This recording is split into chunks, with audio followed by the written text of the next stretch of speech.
2008년 노무현 전 대통령의 대통령 기록물 유출 고발 사건. 이 고발을 이명박 청와대가 주도했고 이명박 정부부터 박근혜 정부까지의 국가기록원에는 블랙리스트가 존재했었다. 이런 의혹이 제기됐습니다. 아니 도대체 국가기록원에까지 블랙리스트가 존재할 이유가 있을까요? 상식적이지 않은 이 내용 어제 국가기록관리혁신 TF가 발표한 조사 결과입니다. 좀 자세히 들어보죠. 국가기록관리혁신 TF의 위원장 안병우 한신대 명예교수 연결이 돼 있습니다.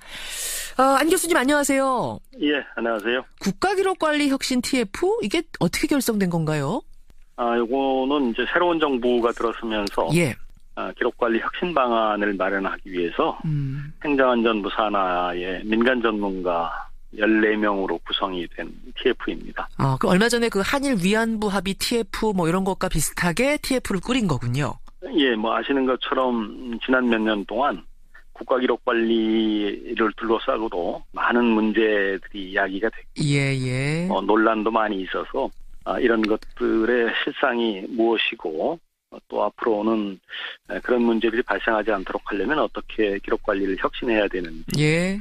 구체적인 방안들을 좀 마련하기 위해서 만든 TF입니다. 그래요. 그래서 과거에 국가기록원을 둘러싼 의혹들 하나하나 다 짚어보신 건데 우선 노무현 전 대통령의 대통령 기록물 유출 고발 사건. 그러니까 이게 2008년에 그 노무현 전 대통령이 대통령 기록물을 봉하마을로 유출했다 해가지고 국가기록원이 참여정부 비서관 10명을 고발한 사건. 그거 말씀하시는 거죠? 예, 그렇습니다. 예, 10명을 국가기록원이 고발.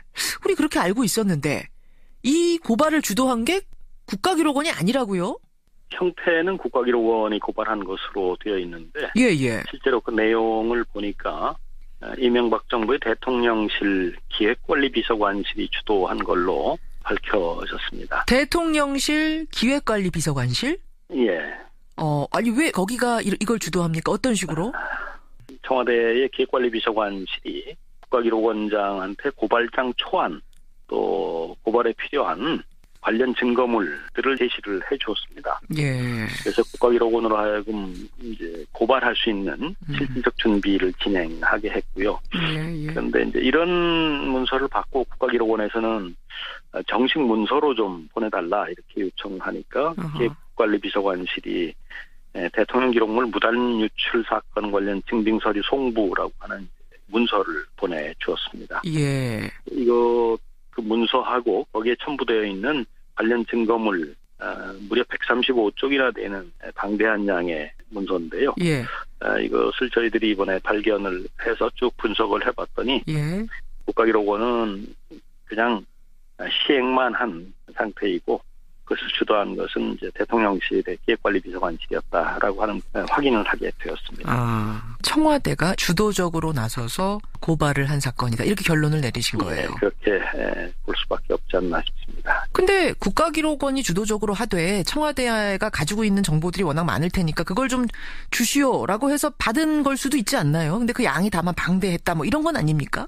국가기록원은 기본적으로 고발까지 하려고 하는 그런 생각은 적극적으로 갖고 있지 않았던 것으로 저희가 알고 있고요. 직전 청와대의 비서관 10명을 고발까지 할 생각은 없었는데 네. 청와대가 그러면은 하도록 압력을 넣었다 이렇게 판단하신 거예요? 남아있는 문서들을 통해서 예. 이것은 기획관리비서관실이 고발을 하도록 그렇게 지시한 것으로 판단할 수 있습니다. 지시한 것으로. 그럼 문건도 나왔어요. 이거는 지시의 정도다. 그냥 보조해준 거 도와준 정도가 아니라 지시했구나라는 느낌의 문서까지 나왔습니까? 예. 관련된 증거물들을 청와대에서 보내주고 예. 또 고발장 초안도 만들어서 주었고. 고발장 초안도 청와대가 만들었어요? 예. 국가기록원 도장을 찍게 되는 그 초안을? 네. 그래서 이제 그런 것으로 볼 때 청와대가 주도했다라고 보는 것이 맞을 것 같습니다. 그런가 하면 박근혜 정부 당시 국가기록원에 블랙리스트가 존재했다. 이것도 어제 발표하셨어요? 이제 블랙리스트라고 하는 이름을 쓰면서는 이제 따옴표를 했는데요. 예. 아니 국가기록원에 블랙리스트가 있을 이유가 있습니까? 저희들이 몇 가지 문서들을 통해서 특정한 그 전문가들을 차별적으로 배제한 행위를 한 것으로 확인을 했고요. 그런 면에서 특정 인사들을 배제하기 위한 어떤 기준, 내지는 그들의 명단 이런 것들이 존재하지 않았는가 이제 이런 의혹을 제기를 한 것인데요. 그 문학의 블랙리스트다 그러면 이제 문화예술인들 가운데 현 정부를 비판했다든지 이런 인사들 배제한 게 문화예술계 블랙리스트잖아요. 예. 그럼 국가기록원 블랙리스트에는 어떤 인사들이 배제가 돼 있던가요? 이명박 정부 출범 이후에 예. 국가기록 전문가들하고 정부하고 몇 번 충돌한다고 할까요? 서로 의견이 대립되는 그런 계기들이 있었어요. 예. 이제 그런 과정에서 여러 기록 전문가들이 활발하게 정부에 대해서 의견을 특히 이제 반대하거나 문제점을 지적하는 의견들을 제시를 한 적이 있고요. 그 잘 아시는 것처럼 남북 정상회담 대화록 유출 사건 때도 이 정치권하고 기록관리계가 이제 서로 다른 의견들을 갖고 있었고요. 그랬었죠. 그래서 저희가 계속 기록관리단체 협의회 같은 것을 만들어서 공동으로 쭉 대응을 해왔거든요. 뭐 이제 이런 과정에서 적극적으로 의견을 제시하고 한 사람들이 문제 인사다 이렇게 아마 되지 않았나 싶고 아마 그것 말고도 다른 분야에서도 또 기록관리 전문가들이 활동을 하고 하니까 이제 정부의 정책이나 이런 것에 대해서 뭐 반대하는 이제 성명서 뭐 이런데 이제 이름 올린 사람들 이름을 올리거나 뭐 이런 사람들이 아마 기준이 되지 않았나 그렇게 생각이 되고요. 국가기록원 현안 보고라고 하는 문서를 통해서 국가기록원장이 장 차관에게 보고한 문서인데요. 조직 쇄신 추진 계획이라고 하는 보고를 한 것을 저희가 확인을 했습니다. 조직 쇄신 추진 계획. 조직을 쇄신하겠다라고 하는 건데 그 추진 배경의 하나로 일부 직원, 주로는 연구직과 외부 진보 좌편향 인사와 네트워크를 형성해서 국가기록관리가 정부 정책에 반하는 방향으로 추진되는 점. 이것이 조직 쇄신이 필요하다 이렇게 이유로 들고 있는데요. 그들은 개혁의 대상이다 이렇게. 자, 그러면 그 명단을 확보하셨습니까? 명단은 확보를 못했고요. 구체적으로 보면 22개 위원회 및 협의회 중에서 문제위원 8개 위원회 20명을 단계적으로 교체 추진하겠다 이런 내용이 들어 있습니다. 근데 명단이 확보가 안 됐으면 말입니다. 위원장님. 구체적으로 A인물, B인물, C인물이라는 게 나와야 이 사람들은 전혀 교체될 이유가 없는데 교체됐구나. 정부에 비판적인 의견 냈다고 교체됐구나라고 이렇게 알 수가 있을 텐데 그게 확보되지 않았다면 좀 애매한 지점이 있는 거 아닌가요? 그 명단을 구체적으로 확보하지는 못했지만 구체적으로 위원들을 교체해버린 점들을 몇 가지 확인을 했어요. 교체된 위원들을 만나셨군요. 위원들이 있다. 누구라고 하는 것도 확인이 됐고요. 결국 명단이 쭉 적힌 리스트는 발견 못했지만 문건마다 들어있는 문구들 그리고 실제로 교체된 사례들 이런 분들을 만나봤을 때 분명히 블랙리스트가 존재했었구나라는 걸 알게 되신 거예요. 국가기록물 관리와 관련해서 과거 사안들을 쭉 돌아본 분 TF 위원장 안병우 교수 오늘 만났습니다. 쭉 조사하시면서요. 가장 충격적이었던 건 어떤 거였어요, 위원장님? 저희들이 전반적으로 살펴보면서 충격을 받았다고 할까 하는 것은 아직도 정권 성격에 따라서 이 기록관리가 너무 큰 영향을 받고 출렁인다. 이제 다른 분야하고 좀 달리 국가기록관리에서 이런 문제가 아주 중요한 의미를 갖는 것은 국가기록관리라고 하는 게 가장 중립적이고 독립적이고 전문성을 필요로 하는 그런 분야이거든요. 또 이게 정부 행위를 국민들에게 설명하는 그 책임성 이런 것들을 강화하는 것과 관련되어 있고요. 그렇게 해서 기본적으로는 민주주의를 옹호하고 발전시키는 데 기여하는 것을 목표로 삼고 있는 분야입니다. 그런 분야인데 정권이 바뀜에 따라 출렁출렁했다는 게 전문가로서 너무나 안타까우신 거예요. 알겠습니다. 이번 TF에서 이런 적폐들 발견했으니까요. 앞으로는 그러지 않도록 재발 방지책 마련하는 데도 힘써주시길 바랍니다. 고맙습니다. 감사합니다. 국가기록관리혁신 TF를 맡아서 꾸려오셨어요. 위원장 한신대 안병우 명예교수였습니다. 네. 네, 오늘 첫 포인트 뭐부터 볼까요? 네, 코너 몰린 집사, 발끈하는 MB입니다.